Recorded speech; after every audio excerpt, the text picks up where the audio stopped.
உங்களுடைய வாழ்க்கையில வருகிற சோதனைகள் மத்தியிலே கர்த்தர் உங்களை தோற்று போனவர்களாய் அல்ல, தடுமாறி கொண்டிருக்கிறவர்களாய் அல்ல, நடக்க முடியாதபடிக்கு தவறி விழுகிறவர்களாய் அல்ல, குதிரைக்கு, அதுவும் யுத்த குதிரைக்கு ஒத்த நடையுடன் கூட உங்களை தைரியமாய் நடக்க பண்ணுவார் ஆவியானவர்.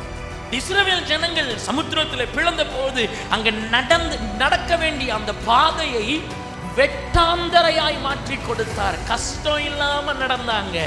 நீங்கள் கர்த்தரை நம்பி நீங்கள் நடக்கிறீர்கள் என்றால் நீங்கள் நடக்கிற பாதை, நீங்க சிக்கிக்கொள்ளாத பாதையிலே கர்த்தர் உங்களை நடக்க பண்ணுவார். பாவம் இருக்கிற பாதையிலே சிக்கிக்கொள்ளுவோம். சோத்திரம். அகலி இருக்கிற இடங்களிலே கால் சிக்கிக்கொள்ளும். ஆனால் கர்த்தர் உங்களை ஒரு வழியிலே நடக்க செய்தார் என்றால், கரடு முரடுகளாய் இருந்தாலும் உங்கள் பாதம் மணலிலே சிக்காதபடிக்கு வெட்டாந்தரையிலே நடக்கிறது போல உங்களை நடக்க பண்ண முடியும் பரிசுத்த ஆவியானவரால்.